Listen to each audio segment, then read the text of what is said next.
Well, good afternoon, everybody. What a fantastic meeting this is, and congratulations to the organisers in bringing together this huge, diverse movement for nature recovery in this country. I think this is the first time I've seen a meeting like this, and I do hope we have many more of them.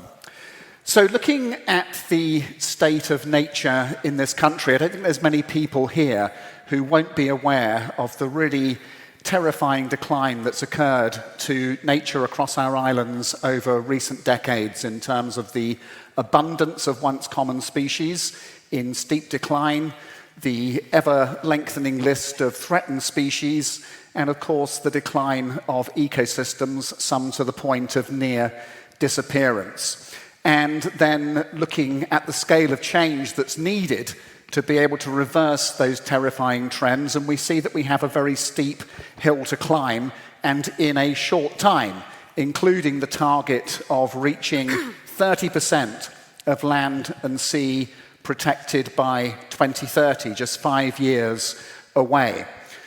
Looking at the statistics as to what is already protected and managed for nature right now, we see that we have a big distance to go.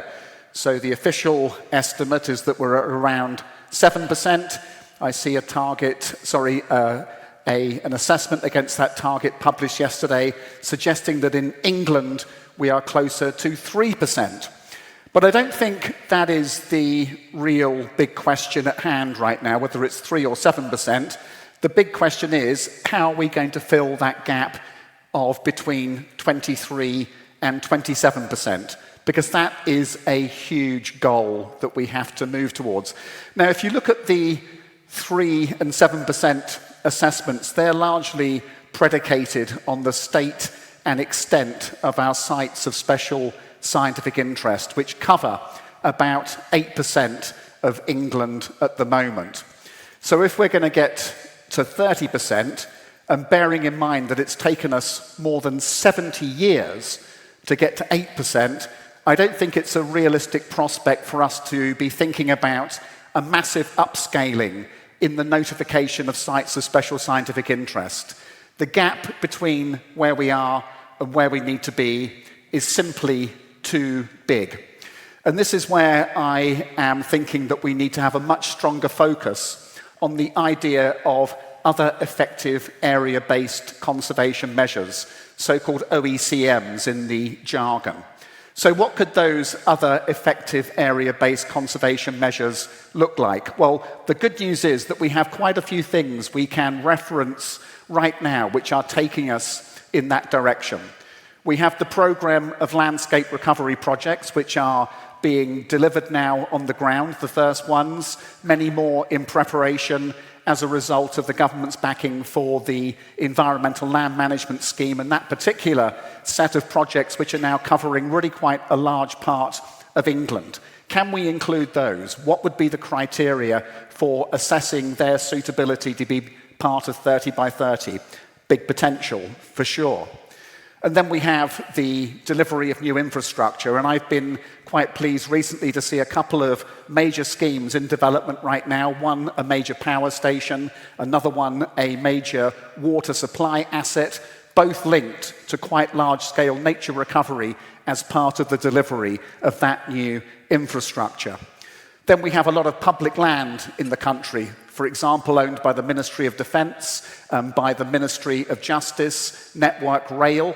Can we find ways of bringing some of that land into effective conservation management to be adding up to that 30%? And indeed, there is a group of organisations now convened by government called the National Estate for Nature, which covers 10% of England, potentially bringing in quite a chunk of land that could be added into that goal for 30 by 30.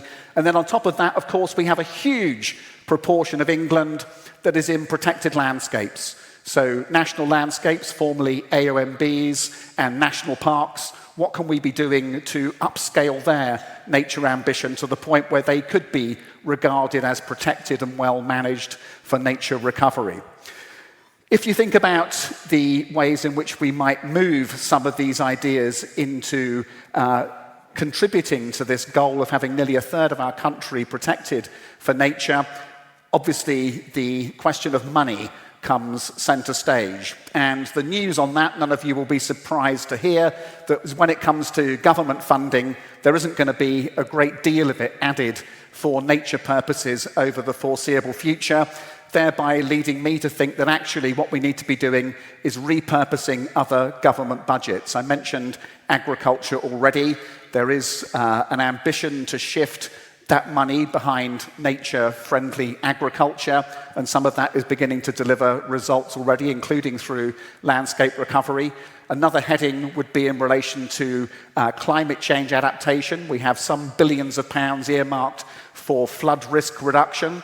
Could we be putting more of that behind nature-based solutions? Of course, the answer is yes, to be creating more wetlands, renaturalizing of floodplains in order to be achieving nature goals alongside the climate goals that we need to meet.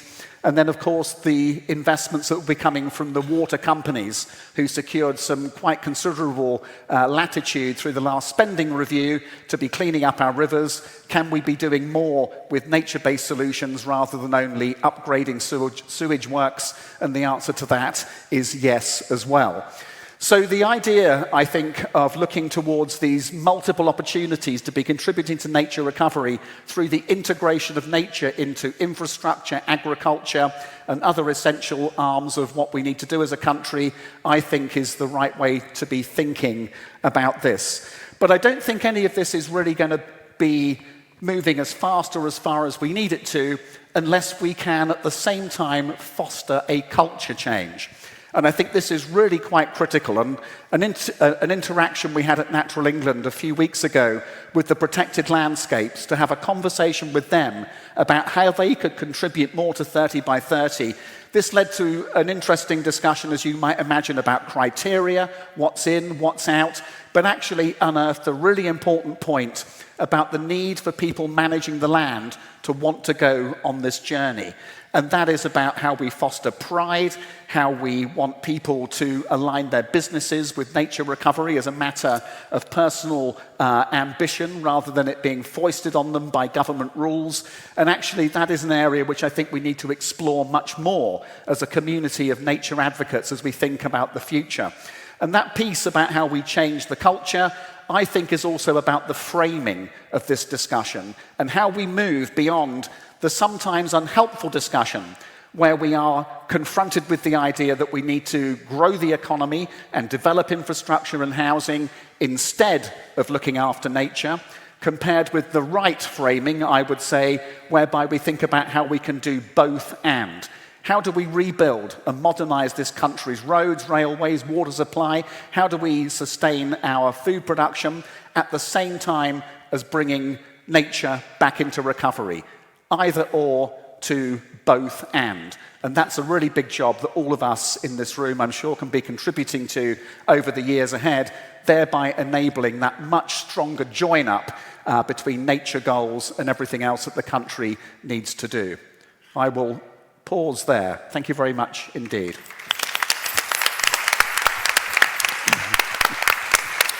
Well, thank you very much for that, Tony. I won't do full introductions as you've got our names and faces looming behind us. I'm delighted to be joined by this panel.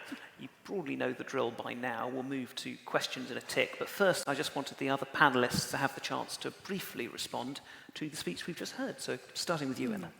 Well, thank you, Tony. That was incredibly inspiring. And I think you're right in particular to think about this isn't either or. It can't be either or. This isn't optional in terms of restoring nature. This isn't a choice we can choose not to make and to do something else instead. If we want to be able to inhabit this planet and share it with other creatures who live on this planet as well, then we have to do this. So it has to be and the change from my point of view needs to be, we have to do the nature. Is it possible also to do the growth rather than the other way around? Thank you. Toby. Yeah, thank you. Well, as the chair of the Environmental Audit Committee, obviously I'm now responsible for holding government to account on many of these targets. Previously, as Tony knows, I was a shadow minister when the party were in the process of putting together the manifesto. And so I know the commitment to the Environment Act targets were absolutely strong. But Tony's absolutely right to say, inherited and in the last year, made very little progress against the 30 by 30 goals, and so there's a huge task ahead. I think that nature-friendly farming, as Tony referred to, is a huge opportunity. You know, there's probably nothing on land will make a bigger difference than getting nature-friendly farming practices more established. And for that reason, it's really unfortunate that the government are at such loggerheads with the farming community, because ultimately that can only be achieved by working together. There is definitely mutual benefit there. I do just want to bring a touch of sort of reality from the street to the discussions that we're having, because it's absolutely right, this is a very, very positive conference. But the reality is that for the first time, the political consensus that ultimately climate change and nature were something that all political parties agreed on is under threat. And for the first time, we're going to have a serious a party who are a serious prospect of winning, who want to row back on all of the things that we're talking about. So I think it's absolutely right that we continue to be focused and positive on the things that Tony said about how do we get from where we are to where we need to be. But we also, I'm afraid, depressing as it is to say, need to have the fight all over again about why this really matters, about the science that is established and accepted but is being challenged, and affecting that culture change is about making sure there's the commitment both in government and amongst our society to bring about the change that we need, but also to stave off those siren calls to actually abandon the entire net zero project and go back to far greater oil and gas, forget the nature developments and so on. So I'm sorry to bring that up, but I think it is really important that we're realistic about where we're starting from also. Thank you very much. Maya. Yeah, I really enjoyed that. Thank you, Tony. And again, kind of, I really enjoyed you speaking about that culture change that's necessary. And one thing that I think is particularly an issue for the UK compared to other countries, as kind of has been implied, is that we are so low in terms of the volume of biodiversity that we have, that when we're talking about there being kind of a cultural disconnect with nature, it's partially due to kind of this lack of accessibility. And so I think at the moment, at least, we're in this self-perpetuating cycle where people don't know or understand nature, they don't value it, they don't bring it in, and so it goes and so it goes. And I was talking to someone, she might be in the audience actually, Lucy Lapwing, was talking recently about how environmental education for our politicians and decision makers is so, so important, because the ones right now making the biggest decisions about kind of our environment and our nature and all of that probably couldn't identify many species of plants or many birds. And so I think kind of, I don't know, because I don't know if it sounds almost wishy-washy in the face of policy, but I truly think that kind of building a relationship with nature, which possibly starts with kind of rewilding and just allowing it to thrive slightly more in our countryside, I think possibly that is the path forward, or involved in the path forward in terms of this bigger culture shift that we need. Thank you very much. Kit. Yeah, building on that and starting on a positive note, we've recently been doing a project called Connecting People and Landscapes, and that is about connecting farmers and landowners to the community, and that has been incredibly successful. The farmers we've been working with, they are really, really committed to nature-friendly farming, and that's how we're going to get that connectivity between the protected sites that we need for climate resilience and for us, our species, to be able to move through the landscape. The things that came through in the site visit that I did last week were they need certainty of funding, and so many farmers are really struggling to invest because they don't know where the next funding pot's going to come from, what it's going to involve, what criteria it's going to need. And they also need to make a profit, which is understandable. You know, we all want to do good stuff, but ultimately we have to make a living, and that goes for many of the sectors. The other thing I would mention is just putting species at the heart of policies. We have had some missed opportunities recently, for example, local nature recovery strategies, which are a brilliant innovation, biodiversity net gain, which I know some people have mixed feelings about, but ultimately it could be really good. But those were policies that were put in place And then we had to kind of squeeze species in there afterwards and retrofit them. So when we're thinking about these new schemes, what we really need to make sure we're doing is thinking about species from the outset. And then if we do that, then we have got a chance of recovering them. Thank you. Well, the first question is very much on species, and we heard in Tony's speech about how we need to shift our culture when it comes to nature. It will be on the minds of many people in this audience. There are some people trying to shift our culture towards nature in a negative way and arguing that things like bats and jumping spiders and snails, I think they were the most recent, are actually blockers to all the good things in life. How do we deal with that demonization of species and start to go back to that more positive relationship with nature, which panelists have talked about? We'll keep this flexible, so whoever wants to come in can. Well, perhaps. Okay, I mean, I think that you're absolutely right. I think what Tony said about the fact that the false dichotomy between growing the economy and protecting nature is where we start. And I think government would absolutely say the same thing, but then do the policies back that up? And I think there has been some disappointing contributions from people in government particularly around the planning bill and the extent to which nature is a block to getting the development, the house building, the infrastructure that we need. I think that when we have a vision of what our country should look like, of course we want to see everyone properly housed, we want to have enough housing so that we don't have the number of people living homeless, or even more the number of people that are inadequately housed. But we also want a nature-rich green land in which we're able to address that decline in nature, and that makes us all richer. And so I think that policies like biodiversity net gain are incredibly important in terms of government putting that commitment in place.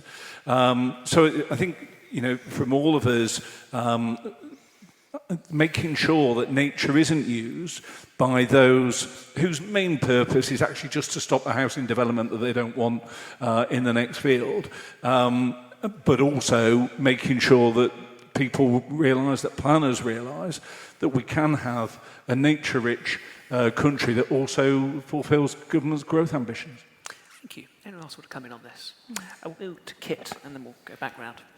Yeah, as you can imagine, I've got some quite strong views on this one, as bats have been in the firing line quite a lot. I mean, what Tony said about a cultural shift is absolutely true, and I've heard it many times today, is trying to make people understand that it's not nature against growth. Nature underpins the economy. Without nature, we won't be able to survive, ultimately. We need nature for climate resilience. And it's about how do we get that through to people? I do actually think the media has a really important part to play. I think we've got quite a lot of people from the media here today. They can not only raise awareness of why we need to recover species and why they are important to us as communities, as people, but also they've got a job to challenge the government when they're coming out with false rhetoric and things that just aren't true. The media should be stepping up and trying to challenge that, because they have a lot of influence. A lot of people read what they say. And so I think that's one thing that we have to try and encourage the media to speak the truth. Yeah. Tony, then Maya, then Emma. So, just want to come in on the false narrative. I mean, it's not true to a large extent that nature is blocking the development of the country. But it's interesting how the species that have been picked out to make the point are things that you might anticipate some members of the public would be a bit scared of. So spiders and bats and newts, there's a bit of witchcraft around newts, isn't there? And snails, kind of things you kind of eat your lettuces. Equally, you could say that these very same laws are protecting otters and dolphins and red squirrels and golden eagles. And it's quite interesting, therefore, just to observe the extent to which a certain group of animals have been picked out to make this either-or argument stick, which is not true. But it's just an interesting communications device that seems to have been applied to this to deliberately make people feel as though nature is unpleasant and something you're frightened of, rather than something we all value. Because I think if you went out and said the pesky golden eagles, the damn dolphins, and the bloody red squirrels are stopping the country developing, I think you'd get a very different public reaction. I think you're right. let 2 more panellists come in on this, and then we'll move on to other questions. I think Maya, you wanted to come in on this? Yeah, I just wanted to add some kind of something more anecdotal to this, which is because I work with my charity Black to Nature. We're taking a lot of kids and teenagers out into nature who have quite often literally never experienced it before. And you'll meet kids who kind of, quite tough and quite cool. And they're very comfortable admitting to their friends that they're terrified of like moths, spiders, bats, things like that, because it's completely socially acceptable, that those are things that you would inherently naturally be scared of. And one of the loveliest things is the first time we do mothing with them and the first time we introduce them to moths, and they'll literally run away to the other side of the room shouting. And, by the end, they're happy to kind of pick them up. And I think a lot of this as well comes from kind of this lack of access to nature, where it's the idea of something rather than the animal itself. And so it's kind of deconstructing the mythology around a lot of species as well, I think, is kind of key to a lot of this. Absolutely. Maybe we need a program to introduce lobbyists to nature, put bats in the treasury, and try and build that relationship with those decision makers. It's like, but they're not ideas; they're just animals. You know, they're just animals, and they're very small. And I think people build them up massively in their head. Bats are adorable, and I think if more people saw them in real life, they'd know that. Emma, final word on this to you. Oh, thank you. Well, as well as working for the League Against Cruel Sports, I'm also the founder of the Wasp Appreciation Society. So, demonised animals, I think they're probably top of the tree. But I think this is really important because language shapes thought. And if we refer to certain animals, as Tony was saying, as vermin, as pests, if we allow ourselves to describe animals as it, then it shapes how we think about it, and it gives permission for people to treat animals differently from each other. And I really think it's something that as leaders in our sector, and I mean everybody in the room in that respect, that we can do. That's an easy thing to do, is to not allow those slips of language to shape the thoughts of our culture. So, there are no pests, there are no vermin, there are only animals, and we are animals, and we have to kind of test ourselves to use that language as much as we can in public discourse, I think. Thank you. Well, sticking with the theme of connection to nature, there's a question that's come in about connection to nature and nature in the ocean, which can, particularly if you live inland, feel a bit far away. So how can we help politicians and the public connect to UK ocean life? Anyone want to come in on that one? Well, I'll just come in on that because the Environmental Audit Committee recently published the Global Marine Environment study, which I definitely encourage people to look at.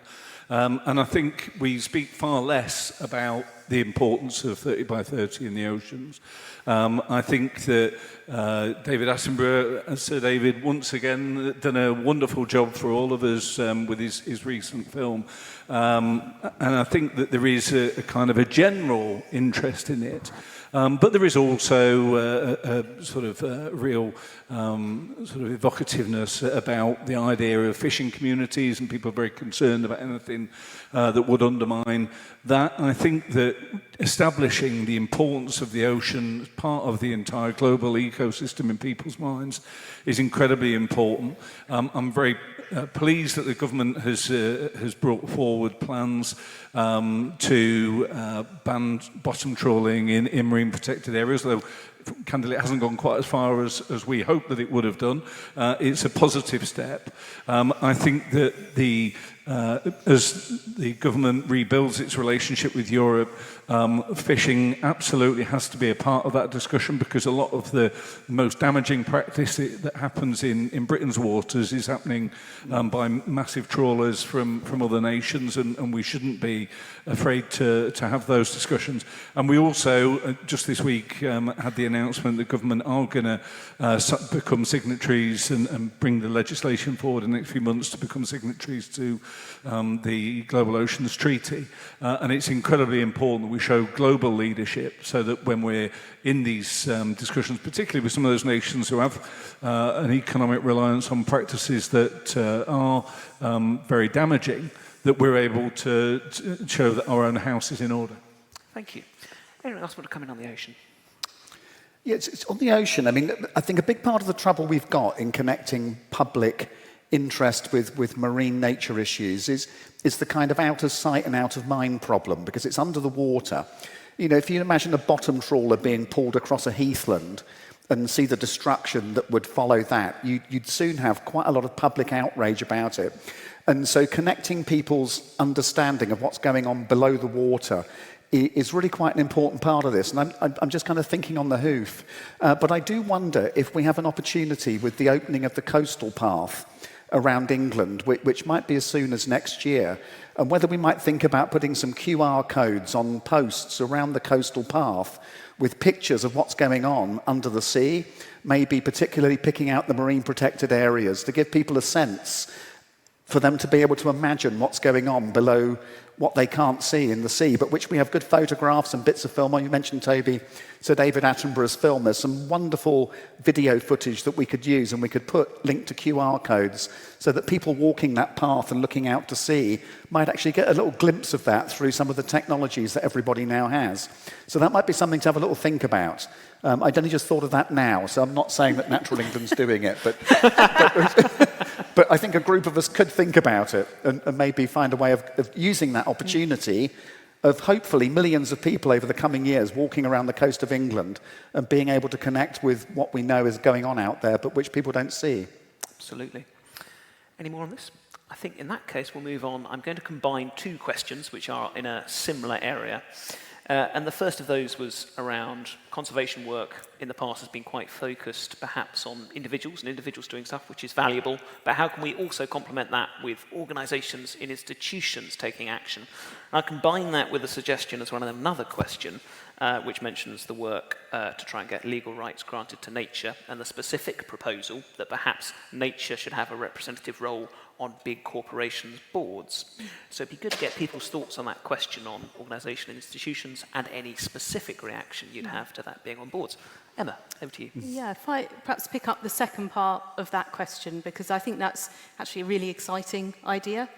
And I think lots of us, lots of people, when we think about nature, it's something like this. It's a landscape that happens, perhaps like a still life landscape that we're trying to interact with. And of course, that's not the case. Nature is alive and buzzing, and every one of those creatures is a sentient being who needs to have their rights respected. And I think one of the things we could really look at is how are we bringing the representation of those other creatures we share the planet with into every decision that affects them. And it starts to feel slightly uncomfortable and a bit woo and a bit woke blob and a bit tofu. But I think if we challenged ourselves to really think about how are the needs of animals, like what we've got toads over there and hedgehogs down here, you know, how are we thinking about their needs, whether we're taking government policy decisions, corporate decisions, individual decisions, and found a way of having those needs really represented and really taken account of, that would take us quite a big step towards making better decisions, I think. So I think it's a great idea. Other thoughts? Kit? I mean, at the risk of repeating what Emma said, I also think it's a great idea. And I think it's not just within the corporate world, but I was thinking the other day, if I had the choice to had a bit of a magic wand, I would pack the Treasury with people that understand the true value of nature. And pack the non-environmental departments of government. And so it's just extending that out, really, to ensure that corporates are genuinely understanding the true value of nature, which, as I say, we've talked about a lot today.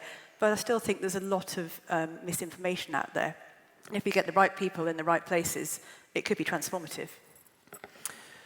Great. And we'll come shortly, but I just wanted to abuse Chair's privileges to also mention another idea in this space, which is a nature and climate duty on local councils and on regulators, again, to try and embed nature and responding to nature's needs more in society. So any views on that you'd also be welcome to say. But Toby, over to you.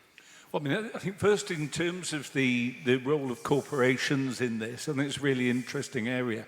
I think corporations will take action on nature for one or two reasons. Either because they think it is in their interest in terms of their corporate reputation and ultimately makes them a more popular company. Or increasingly now, I think more and more, particularly major corporations, are understanding that nature services are actually integral to their own success. And I think gradually, bit by bit, business and our economy more generally are realising that without nature we're all poorer and we're all less safe. And actually I think increasingly the sort of natural capital kind of approach to our economy has a real prospect of being established. So I think that we're pushing an open door with many businesses. There is a big education piece still to go on. Businesses operate for their own interests, of course. And so it is about, absolutely agree with what Emma said, but also about going to them and saying, look, this is why it's in your interest to be positive for nature, not just because it will make you a positive company that people want to buy from, but actually because nature is absolutely integral to all of our success. And in terms of the second area, I mean, local authorities play such an important role, but they're so under-resourced and so, not just financially, but in terms of the skill base that's required. The government are in the process of reorganising local authorities and primarily making them much bigger.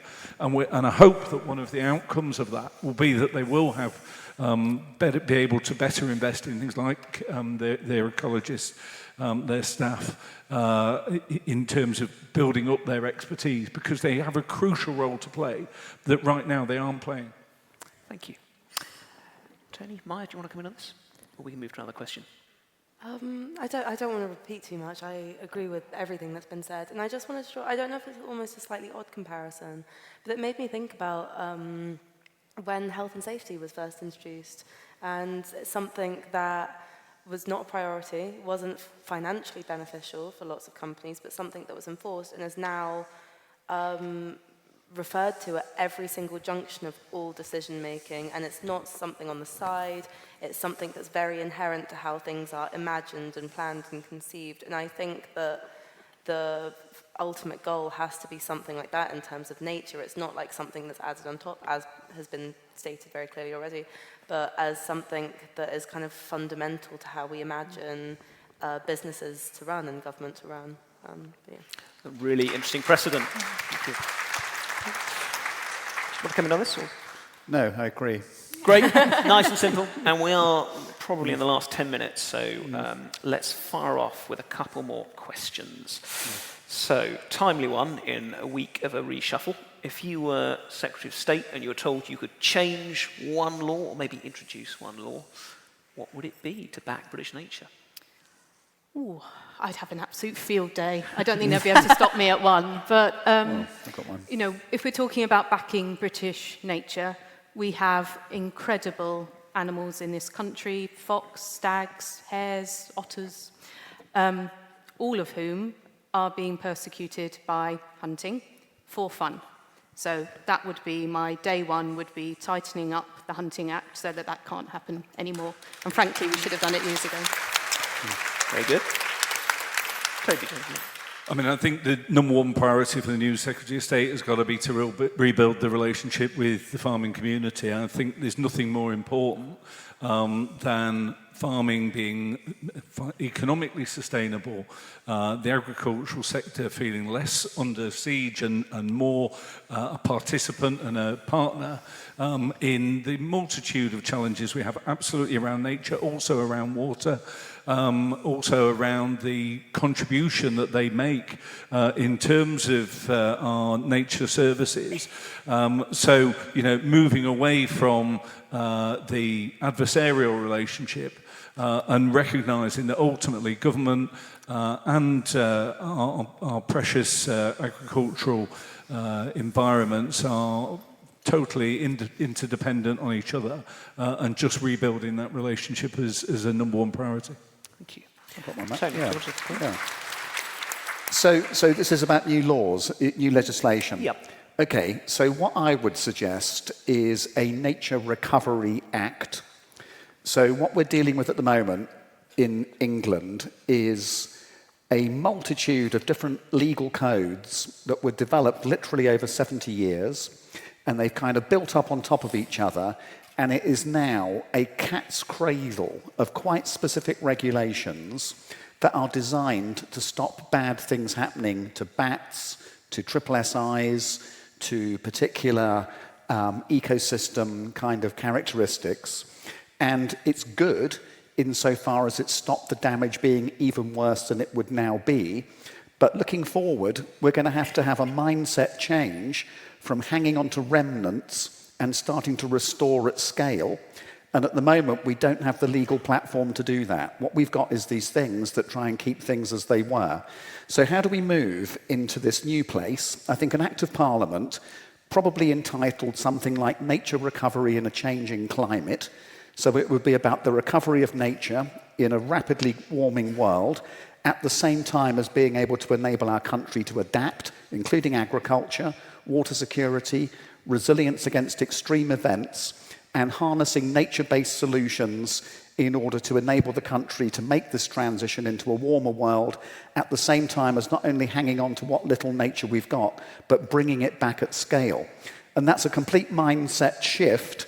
And I think what you could do through a new Act of Parliament that had that as its aim is rationalise a lot of what we've got. We don't want to get rid of it all, but we need to point it in a modern direction beyond conservation and towards recovery.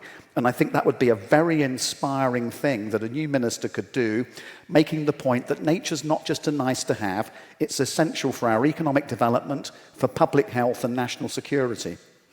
Brilliant. Well, King's speech is in the spring. Let's make sure a Nature Recovery Act's in it. Come to Kit and Mai for any thoughts. Oh, it's always rubbish having to go after Tony.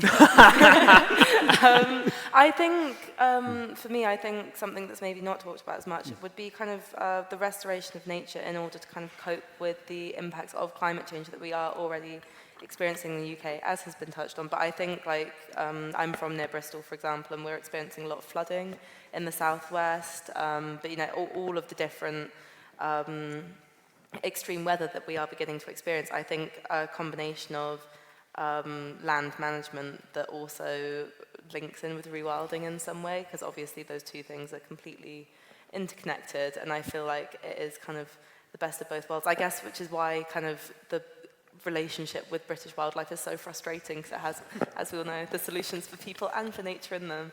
But I think something to do with that feels very urgent to me. I think I'd want to put something in place just on my one day to ensure that future Secretaries of State had to be led by evidence in their policy making and legislation making. And therefore, on that basis, I would put forward an amendment to remove Part 3 of the Planning and Infrastructure Bill. I wondered when we'd get to the planning bill. I'm pleased we covered it. I think we are probably in the last bit, so I want to end with a question which is very fitting to this lovely, positive, inspirational gathering of people working for nature at the Wild Summit.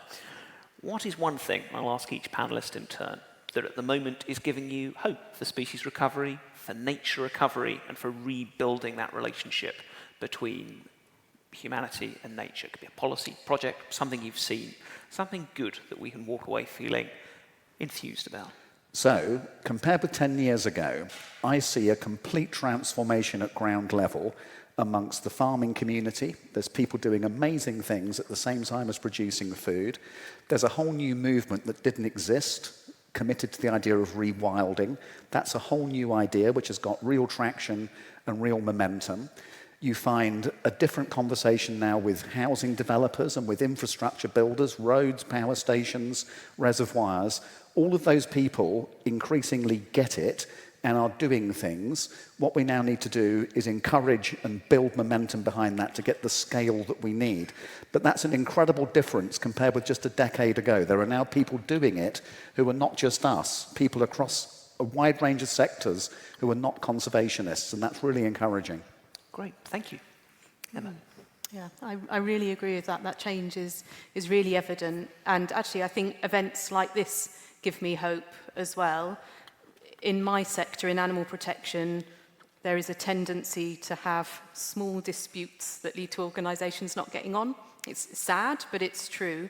And I've seen that shift, particularly in the last 5 to 10 years, and lots of diversity of thought, but much more unity of purpose. And I think that gives me a real sense of hope that actually we're focusing our energies on making change happen rather than on exploring minor differences between us. So I think unity, let's stick together and get it done. Brilliant. Thank you. Toby? Yeah, I mean, I totally agree with what Tony said. Oh, everyone always agrees with what Tony said, don't they? But I think it is important that we take a moment to look back and look at the progress we've made, because we're asking people to come on this journey with us. And if all we do is lecture them about how bad it is, then there is a real danger that people feel it's hopeless.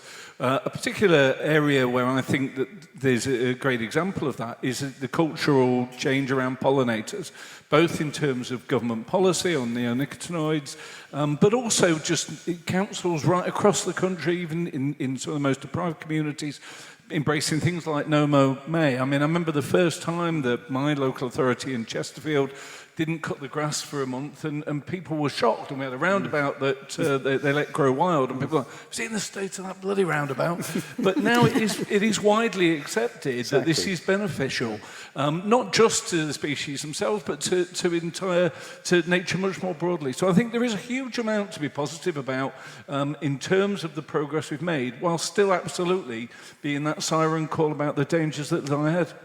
Thank you. Maya.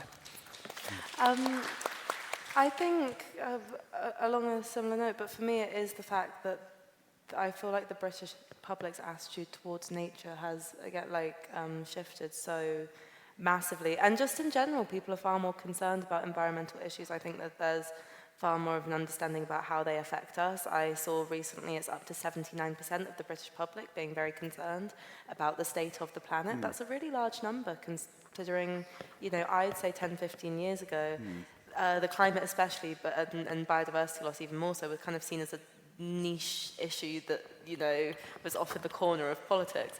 And I think that you are seeing that in small everyday ways, that, the idea of No Mow May or allowing rewild, grass to grow, whatever, like all of that stuff. And it makes me really happy that people are just far more open to these conversations. I know the National Trust recently has seen a massive surge in youth membership, for example.